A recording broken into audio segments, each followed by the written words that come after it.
guys, this is Essie Cosplay here with Geek Eccentric. We're down here at Boston Comic Con with Ivy Doomkitty. Could you introduce yourself and who you're cosplaying today as? I am Ivy Doomkitty. Hi everyone, how you doing? Feel a little awkward right now. No. I am cosplaying as a red shirt, but more precisely Frank Cho's Brandy from Liberty Meadows dressed as a red shirt. Very cute. Love it. It looks really good. It's one of my favorite cosplays that you do. So tell me about how you got into cosplay, what it has become, like its meaning to you and everything, so that people can learn a little bit more about you. Well, I started going to cons around, geez, nine years ago. Okay. And that's the very first time I saw cosplay. You know, it's like, oh wow, look, there's Mystique. Oh, look, there's a Storm. This is awesome. You know, I like the idea of showing your love and fandom for a character. You know, and I grew up playing video games. I grew up watching, you know, like Batman and X-Men. You know, all those cartoons. But it was always something that I wanted to do since going to cons, but was afraid of because I was worried I was going to get made fun of or called names, and I didn't do it up until 2 years ago. This past San Diego Comic Con, 2 years ago, I decided to do a cosplay, make a costume and walk the floor, which so happens to be the one I'm wearing right now. Was my very first costume that I made, very first time I walked the con floor, and it was so much fun. It was it's Frank Cho's art print. He did an art print of Brandy. And I absolutely loved it. I asked him if I could cosplay his character. He said, go for it. And I did. And after that, I just kind of snowballed. And I said, you know what, this is so much fun. I'm going to make another one. I'm going to make another one. And I think Black Cat and Ms. Marble were the next two I did after that. Cool. So, yeah, I've just been doing it since. Yeah. So, you did mention being afraid of being made fun of, and that's become like a really big thing that I cover with Geek Eccentric is body image, being a different race, and doing a cosplay that, if you're African American, you're doing a character that's white, and so on and so forth. And I myself have been, the subject of, you're not skinny, you shouldn't be doing that, or you're a girl, not, you shouldn't be doing a boy, which I'm doing today, and I'm proud of it. So you have been a big, help in me becoming a cosplayer, being confident enough to go out there. So for those out there that are still not confident enough to get out there and cosplay, what do you say to them? How did you overcome the body image, etc.?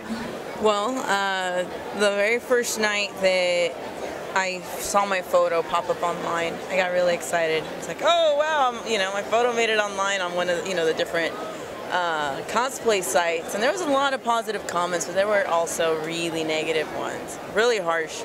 I cried, it hurt. But then somebody said, you know what, for every one negative comment you're getting 20 or 30 positive ones. So why are you letting that one negative comment affect all of the positivity? Why are you dwelling on that one when there's so much good? And that really sat with me, and then I realized, you know what, people are going to say negative things, they're going to have their opinions, but they're also hiding behind their computer screen, so why should I let that mentality affect what I'm doing?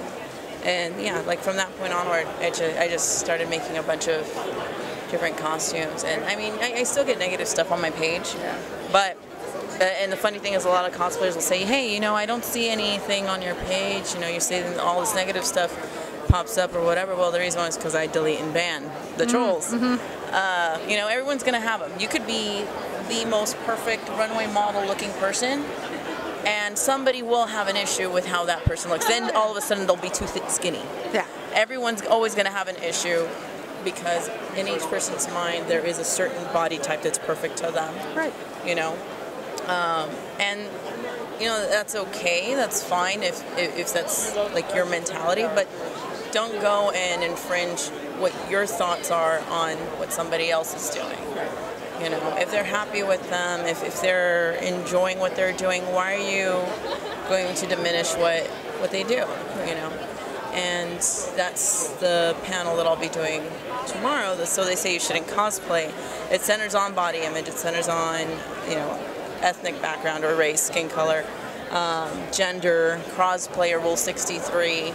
as well as age and cosplaying with disabilities. And you're going to be there with Bethany and another cosplayer, right? Yes, I asked Bethany, Maddock, and Belcher to join me on it, which they were very eager to, because they've also experienced a lot of negative things. They're also thicker cosplayers as well. So I think it'll be fun. It'll be an interesting one. I haven't done a panel with either of them before. Okay. So it should be good. You guys get a chance to check it out. Oh, we're going to be there for sure. I'm looking excited. So my last question for you is, I know that you just came out with Rocket Raccoon, which is adorable, by the way. Anything? Oh yeah, I'm really excited. I haven't seen it yet, so don't judge me. Anything new coming that you can kind of give us a hint or anything like that? I have been working on Darkseid, Magneto, and what's the other one? Darkseid, Magneto. There's a few that are halfway done at home, which is, what's her name? Cammy and Dark Mary Marvel. Those are halfway done. I haven't gotten around to going back to them. Well, that's going to be exciting. Two of the new ones are going to be Darkseid and Magneto at some point this year.